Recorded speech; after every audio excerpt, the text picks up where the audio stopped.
Hello दोस्तों, welcome back to fifth channel Forest Blaster. मैं हूं आपका होस्ट एवी। एक ऐसा परफेक्ट चैनल, एक ऐसा फ्री व्हाट्सएप ग्रुप जो कि आपको प्रोवाइड करेगा ना कि सिर्फ ट्रेडिंग सिग्नल्स बल्कि लर्निंग एबिलिटी।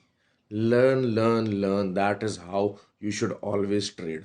बगैर लर्निंग किए trade is just a मियर loss. It is even worst then the gambling. क्यों? क्योंकि गैम्बलिंग में आपके पास जीतने का चांस होता है, लेकिन लेकिन ट्रेडिंग में आपके पास वो चांस बहुत कम होता है अगर आप सीखते नहीं हैं, या फिर ये कि अगर आप कॉन्ट्रेस्टली अगर आप ये जो है चीने मीने सिग्नल्स को फॉलो करते रहेंगे तब भी आपके लिए मसले मसाइल रहेंगे। तो फॉरेस्ट ब्लास्टर कम्युनिटी एक ऐसा फ्री व्हाट्सएप ग्रुप है जिसको आप ज्वाइन कर सकते हैं for the purpose of learning, for the purpose of signals. Everything is there. अपने क्वेश्चंस, अपने आंसर्स, अपनी चीज़ें, हर चीज़ क्लैरिटी। और मैं फंडामेंटल्स को बहुत इंपॉर्टेंस देता हूँ। Fundamentals are always the key. ये आप ये बात अपनी जहन में रखिएगा। बहुत सारे लोग कहते हैं कि यार हाँ जो है वो आप एक जो है वो मार्केट के चेंज को पहले से प्रेडिक्ट कर लेना, वो कैसे पॉसिबल है? वो on the basis of fundamentals है। फंडामेंटली अगर चीज़ें चेंज हो गई हैं, देखें मैं अच्छा खैर पहले सबसे बताता चलो कि वो फ्री व्हाट्सएप ग्रुप आप ज्वाइन कैसे कर सकते हैं। उसको ज्वाइन करने के लिए आपको लिंक डिस्क्रिप्शन में दिया, वीडियो के डिस्क्रिप्शन में दिया हुआ ऑक्टाफैक्स और एक्सटेक्स का आईबी लिंक और व्हाट्सएप नंबर भी दिया हुआ है। आप उस आईबी लिंक के ज़रिए अकाउंट बना के you can be the part of the community. और अगर आप ऑलरेडी ऑक्टाफैक्स और एक्सनेक्स पर ही ट्रेड कर रहे हैं तो फिर आप सिर्फ लाइव चैट के ऊपर जाके आईबी नंबर चेंज करके you can be the part of our community. और मैं देखें हमेशा से जो चीज़ है, मैं हमेशा बात करता हूँ कि ट्रेडर तीन चीज़ें बना के बनता है: टेक्निकल एनालिसिस, फंडामेंटल एनालिसिस और साइकोलॉजी। ये तीनों बहुत इंपॉर्टेंट है, बहुत इंपॉर्टेंट है। बहुत सारे लोग सिर्फ कहते हैं सर ये सिर्फ खाली टेक्निकल एनालिसिस ही सब कुछ है। क्यों? क्योंकि उनको आता है वही है। अब मॉडर्नाइज्ड जो है वो चीज़ें आ गई हैं। देखिए आपके सामने ये रोबोट्स, ये सारा कुछ, ये कंप्यूटराइज, ये सॉफ्टवेयर्स, ये इंडिकेटर, ट्रेलिंग इंडिकेटर्स, ये सब चीज़ें बहुत इंपॉर्टेंट हुआ करती थी। लेकिन now they are on the verge of the failure. क्यों? Because of the fundamentals. Fundamentals का रोल बहुत इंपॉर्टेंट हो गया। पहले जब स्टॉक मार्केट की ट्रेडिंग होती सारा कुछ होता था, the news system was not that much updated. अब शायद इकोनॉमी के ऊपर, न्यूज़ के ऊपर पूरी दुनिया हिल जाती है जब से हम ग्लोबल इकोनॉमी का कॉन्सेप्ट लेकर आए।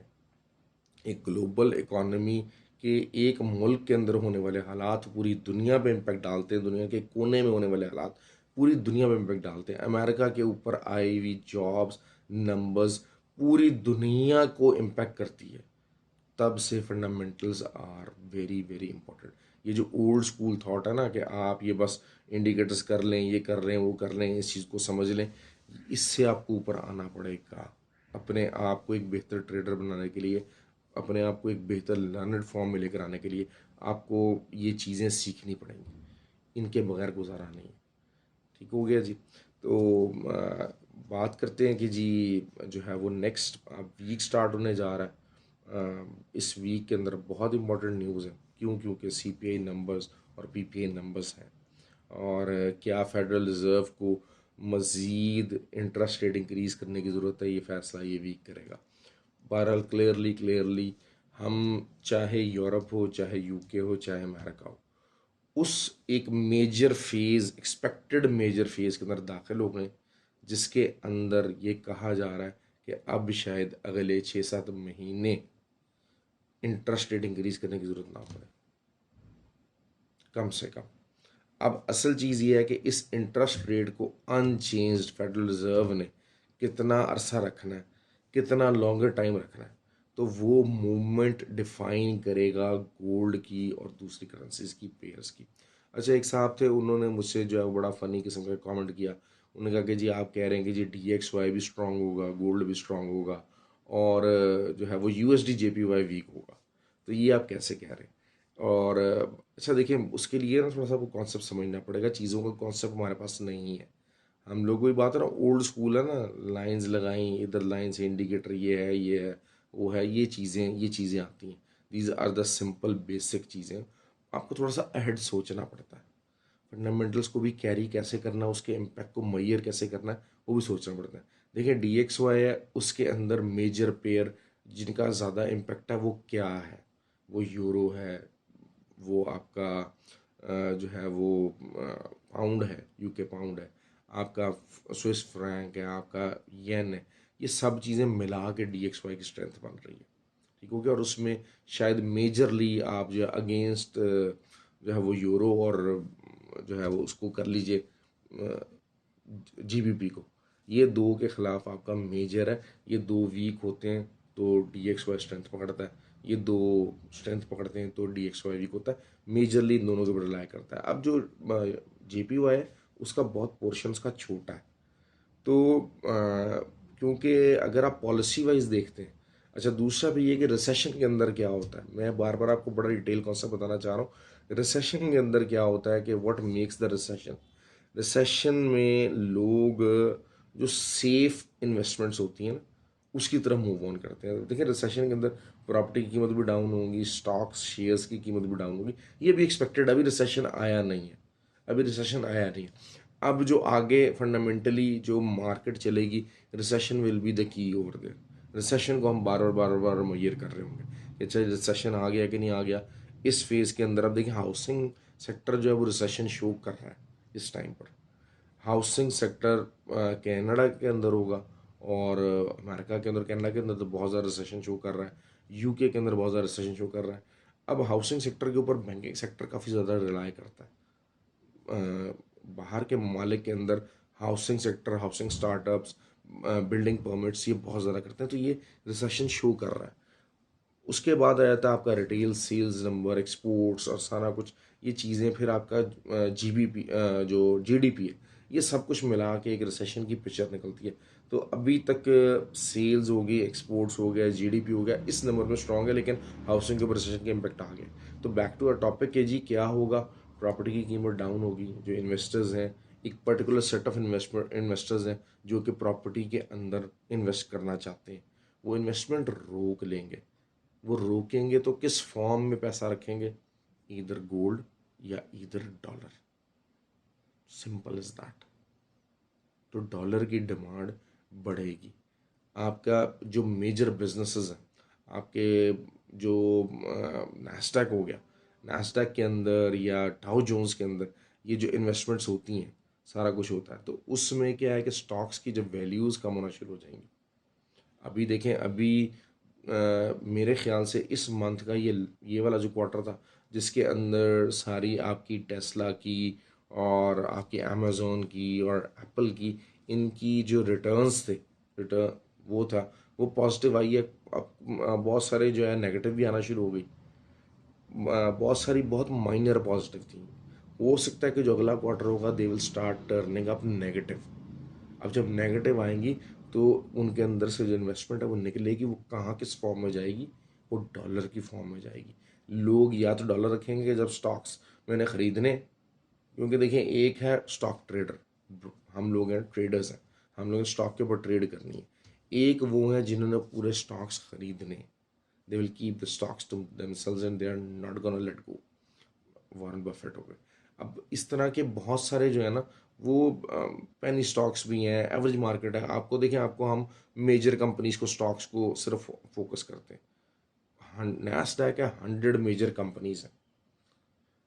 US 30 है, 30 टॉप कंपनीज हैं, उनके स्टॉक्स की बात हो रही है, टॉप टेक कंपनीज हैं। तो जब उनके ऊपर प्रेशर आएगा तो पीपल जो कि छोटे इन्वेस्टर्स सारा कुछ है, they will convert there funds into the dollars. तो डॉलर और गोल्ड, ये रिसेशन की अगर जब होगी तो उसमें मूव इकट्ठा करेंगे। और उधर से साथ साथ ये होता है कि अच्छा बहुत सारे लोग होते हैं जो करेंसी में सिर्फ डील करना है, जिन्होंने जिन्होंने सिर्फ करेंसी ही को फोकस करना है। तो वो जो है वो हो सकता है कि वही बात है कि वो यूरो और पाउंड वगैरह जो है वो दे विल गेट वीकर, और वो बेच के तो येन की मूव स्टार्ट हो जाती है। अब क्योंकि पॉलिसी वाइज अगर आप देखते हैं तो येन और जो गोल्ड है, येन और जो डॉलर है, या पूरी दुनिया, वो they were going on to the opposite directions ना। जो इंटरेस्ट रेट इंक्रीज हो रहा था पूरे यूरोप में, यूके में, अमेरिका में, जापान में नहीं हुआ। They are taking the different approach. अब क्या, अब अप्रोच होगी बराबर। जापान ने अपना इंटरेस्ट रेट नहीं छेड़ना, अमेरिका ने भी हाई चांसेस हैं अगले 6-7 महीने अपना इंटरेस्ट रेट नहीं छेड़ना। तो we are on the parallel grounds. और जब पैरेलल ग्राउंड की बात हो रही है तो जब जहाँ जिस इकोनॉमी का इंटरेस्ट रेट बढ़ा हुआ है उसके ऊपर एक्स्ट्रा प्रेशर आया है, उनके बैंकिंग सेक्टर के ऊपर एक्स्ट्रा प्रेशर आया, सब कुछ आया। They are already crumbling over that because of high interest rate increase. तो अब जब चीज़ है तो फिर उसमें क्या होगा कि जो करेंसी इन्वेस्टर्स हैं they will opt for the येन और स्विस फ्रैंक को, जिसको कहा जाता था। स्विस फ्रैंक ऑब्वियसली थोड़ा सा पीछे लगा, लेकिन स्विस फ्रैंक की जो मूव है वो थोड़ी बहुत निकल सकती है। तो ये चीज़ें मैं कॉन्सेप्ट आपको समझा दिया गया काफ़ी अच्छे तरीके से। अब बात कर लेते हैं जी मंडे की। अल्हम्दुलिल्लाह मंडे को क्या हो सकता है, Monday is always the scalpers day. इंशाल्लाह कल वीडियो बनाऊंगा, उसमें स्कैल्पिंग और इंट्रा डे को काफ़ी डिटेल से डिफ़ाइन करूंगा, काफ़ी ज़्यादा डिटेल से डिफ़ाइन करूंगा। तो देखिए ये सारी बातें जो है ना, ये हम बहुत सारी डिटेल के अंदर ये बातें होती हैं। जो हमारा फॉरेस्ट ब्लास्टर एकेडमी के जो कोर्सेज़ हैं उसके अंदर ये बातें कोर्सेज़ तो होती हैं, सारा कुछ होता है, लेकिन आपको जो फंडामेंटल टेक जो होती है वो चीज़ें फंडामेंटल साइकोलॉजिकल जो बीच में सेशंस के दरमियान दरमियान में ये बातें चलती हैं। क्योंकि देखिए हमने एक कोर्स डिज़ाइन किया हुआ है बेसिक अभी ऑफरिंग में, उसके बाद एडवांस होगा, फिर फंडामेंटल होगा। जो बेसिक कोर्स भी होता है ना उसके अंदर जिन्होंने किया है वो ये है कि हमने कहा जी हम इंडिकेटर्स पढ़ाएंगे, लेकिन जहाँ पर डिस्कशन आती है वहाँ पर साथ साथ हम साइकोलॉजिकल फैक्टर और फंडामेंटल फैक्टर को बहुत डिटेल से डिफाइन करना शुरू होते हैं। फिर दूसरा ये भी होता है कि यार अच्छा सर आज जो है वो ये फलाना फंडामेंटल आ रहा है तो उसके ऊपर बात कर लेते हैं। तो वो काफ़ी बीच में जो है ना लेक्चर्स आपको उस चीज़ के भी मिलते चले जाते हैं। ऑल्दो कि it is not a something a detailed program. Basic के अंदर फंडामेंटल वाला जो एक बहुत डिटेल प्रोग्राम के शायद फंडामेंटल वाला जो कोर्स है ना उसको समझने के लिए आपको बेसिक और एडवांस करना पड़ेगा, और उसके बाद फंडामेंटल करेंगे। Fundamental is totally based on the economics, that how you can relate these things ना, और इकोनॉमिकली जो है वो आप उसको कैसे मैयर कर सकते हैं, वो सारा कुछ उसमें शामिल होगा।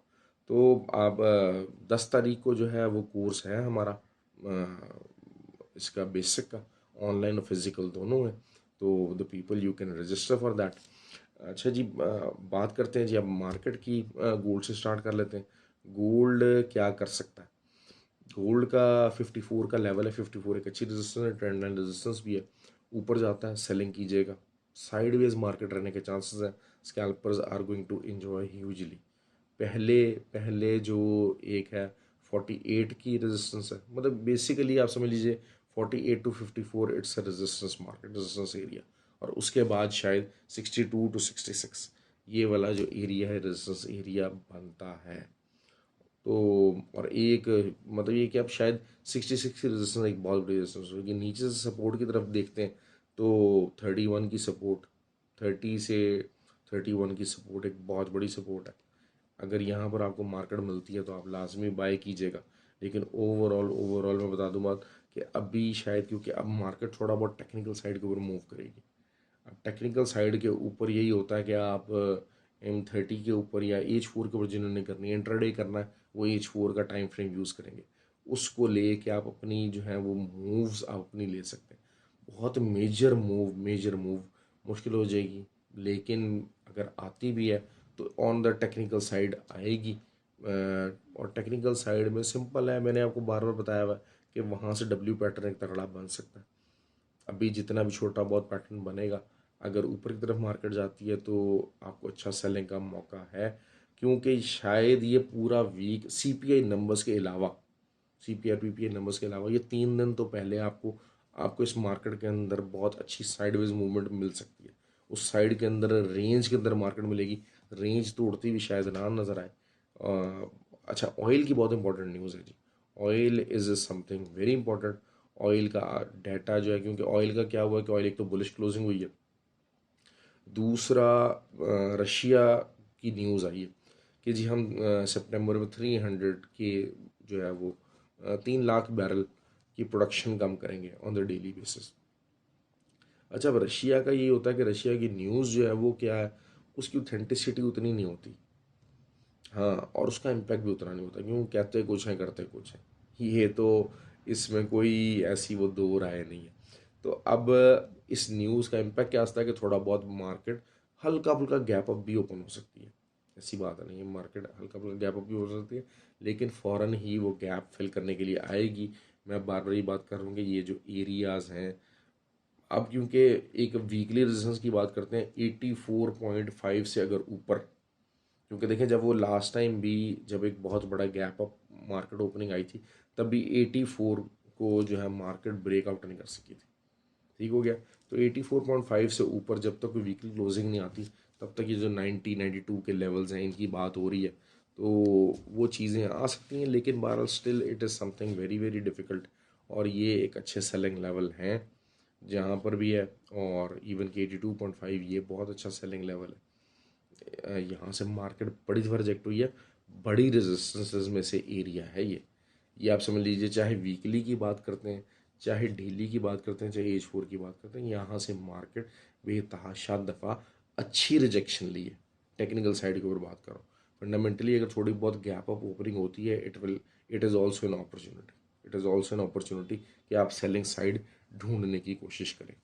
ठीक हो गया जी। ये बात हो गई। दूसरा हम जो है वो बात करते हैं यूरो की, जीबीपी की। यूरो ऑब्वियसली जो है वो प्रेशर के अंदर तो है, लेकिन थोड़ा सा एक रीबाउंड है।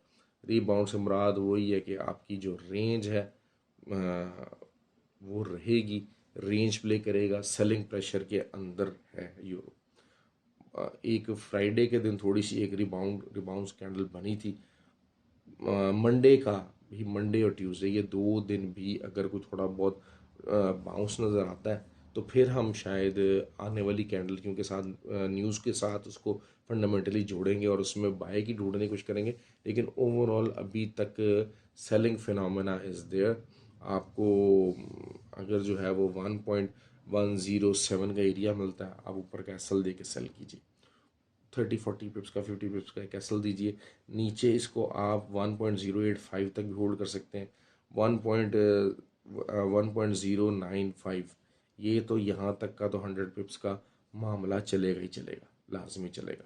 Same goes with the GBP. GBP का ये है कि आपको अच्छी मूव दे सकता है, तगड़ी मूव दे सकता है, क्योंकि थोड़ा सा वही चीज़ है कि न्यूज़ भी है यहाँ पर। और जीबीपी का ये होता है कि जीबीपी के ऊपर ना थोड़ी सी फाइनेंशियल न्यूज़ और उनकी पॉलिटिकल न्यूज़ भी काफ़ी इम्पेक्ट करती है, क्योंकि डायरेक्टली जो है वो जाता है यूरो में, जैसे पॉलिटिकल न्यूज़ नहीं होती, पॉलिटिकली इतना इम्पेक्ट यूरो के ऊपर नहीं आता, लेकिन जीबीपी के ऊपर जो है पॉलिटिकल न्यूज़ का इम्पेक्ट भी काफ़ी ज़्यादा आता है। तो हम अगर जीबीपी को देखते हैं, तो जीबीपी की ऑब्वियसली 1.285 के ऊपर जब तक कोई H4 कैंडल क्लोज नहीं होगी, अगर उसके ऊपर ओपन क्लोज हो जाती है मार्केट, उसके ऊपर की ओपन और क्लोजिंग आ जाती है, एक अच्छी तगड़ी रेजिस्टेंस है 1.284 की। अगर उसके ऊपर मार्केट क्लोज और ओपन और क्लोज हो जाती है, तो फिर हम 1.305 तक के लेवल भी देख सकते हैं, 1.325 के लेवल भी देख सकते हैं। ठीक हो गया। लेकिन बहरहाल ये कि यहाँ पे एक रिजेक्शन है, यहाँ से इसको रिजेक्ट होना चाहिए इस लेवल से। और रिजेक्शन वही बात है कि इंट्राडे के पॉइंट ऑफ से 100 पिप्स को अपने हाथ से मत जाने दीजिए। बार बार मैं बात करता हूँ, इंट्राडे के पॉइंट ऑफ से 100 पिप्स मत जाने दीजिए। GBP JPY can be a very important pair tomorrow, और बहुत अच्छी मूव दे सकता है, बहुत अच्छी मूव दे सकता है टूवर्ड्स। अगर थोड़ा बहुत रिट्रेस करता है, it's a good selling area, it will be a good selling area. और लॉन्गर टर्म में जीबीपी जेपी के मतलब क्या सोचता हूँ, बड़े डिटेल से बता चुका हूँ, बहुत सारी वीडियोज़ के अंदर बता चुका हूँ। और अभी भी 181.5 का एरिया एक बहुत तगड़ी रेजिस्टेंस है, मज़ीद तगड़ी बन सकती है। और अगर यहाँ पर आपको मिलती है मार्केट, आप ज़रूर सेल कीजिए। अच्छा जो है वो सेलिंग यहाँ से पहले भी निकली है, कल भी निकल सकती है, कल भी यहाँ से निकल सकती है। लेकिन यही बात है कि नीचे के लेवल 178.5 और ये सारा ये देखेंगे। अगर आप यहाँ से भी सेल डाल देंगे तो इट डजेंट मैटर, कोई तरह मसला नहीं होगा। और उसके अलावा जो है USD JPY, it can go down pretty bad actually. और अच्छा अच्छा जो है वो आपको, मैंने आपको ये बात की है कि 140 से ऊपर ऊपर जो स्विंग ट्रेड लेना चाहते हैं, 140 से ऊपर ऊपर it's a good selling area. Simple trade मैंने कर दी है। 141 के ऊपर आया था, 143 तक आया था, 143.5 के ऊपर भी कहा कि यहाँ से सेल कीजिएगा, यहाँ पर आपकी सेल्स फंसेंगी नहीं। और ये वो एरिया था जहाँ पर पहुँचने में बड़े दिन लगाए, और एक ही झटके के अंदर, एक ही दिन के अंदर सारे अपने जो थे ना वो उसने लॉसेस कवर कर दिए। तो यही चीज़ मैं लेके अभी भी चल रहा हूँ कि ये एरिया है, जो ये वाले जो एरियाज़ हैं यूएसडी जेपीवाई के, they are good selling areas, इनको छोड़िएगा नहीं। अच्छा नैस्डैक है, Nasdaq finally 2 weeks bearish closing आ गई है। लेकिन हमेशा क्या होता है कि अक्सर आपने, मैं थर्ड कैंडल की मैं बड़ी बात करता हूँ, तो थर्ड वीकली कैंडल क्या है कि एक अच्छा बाउंस दोबारा से 14,950 से मिल सकता है। अगर अभी भी मार्केट का जो है वो 15,400 के 25 के पास से रिजेक्शन पकड़ती है मार्केट, आप सेल में बैठिए, एक अच्छी सेल नीचे के एरियाज में आ सकती है 250, 15,250, ये बार बार रिजेक्शन आएगी लेकिन full on bearish pressure is there on the Nasdaq, clearly it's a bearish pressure, और एक अच्छी सेलिंग अपॉर्चुनिटी में। अब ऊपर से हम लोग 15,800 से सेल में बैठे हुए, और काफ़ी ज़्यादा दरमियान में भी खैर हमने काफ़ी लेवल्स के ऊपर ट्रेडिंग की और काफ़ी जो है वो प्रॉफिट बढ़ा चुके हैं इसके अंदर। नास्डैक आपको मज़ीद प्रॉफिट आने वाले दिनों के अंदर दे सकता है टुवर्ड्स द सेलिंग साइड, और 14,950 फिर 14,700, मतलब मैं हमेशा बात करता हूँ लेवल टू लेवल चल रहेगी, क्योंकि नैस्डैक हो गया, ये वो पेयर्स हैं जो कि एक लेवल से उठते हैं तो 100-150 पिप्स ऐसे ही मार देते हैं, क्योंकि इनके अंदर इतनी स्ट्रेंथ होती है, इतनी वॉलेटिलिटी होती है कि the moment it will start moving up, ये 100-150 पिप्स आपको 5 मिनट की कैंडल के अंदर मार देंगे। लेकिन जो सिचुएशन, जो लेवल्स है अभी मैंने आपको बता दिया, it's in the bearish pressure. 2 weekly candle जो है बेयरिश साइड के ऊपर क्लोज हुई हैं, इट्स अ गुड क्लोजिंग, और अभी भी टूवर्ड्स डाउन साइड हो रहा है। तो अगर आपको कोई चीज़ है कि 15,550 मैंने अपनी लास्ट वीडियो के अंदर भी बोला था, और वहीं 15,535 के करीब जो है वो मार्केट गई थी, तो वहाँ से बहुत अच्छी सेलिंग निकली थी रात को, लेट नाइट फ्राइडे को, और अभी भी यही सेम सिचुएशन है 15,425 से लेकर 15,550, ये बड़ी एक स्ट्रॉन्ग रेजिस्टेंस है। और यहाँ पर अगर कहीं मिलता है, मुश्किल है कि मॉर्निंग के अंदर मिले, हाँ रिट्रेसमेंट कैंडल यहाँ पर ज़रूर आ सकती है, यहाँ पर दोबारा आपको सेलिंग दे सकती है, लेकिन ये कि पहले उससे अगर नीचे के लेवल्स हैं तो आप उसको सेलिंग कीजिए, it will be a good and simple profitable trades.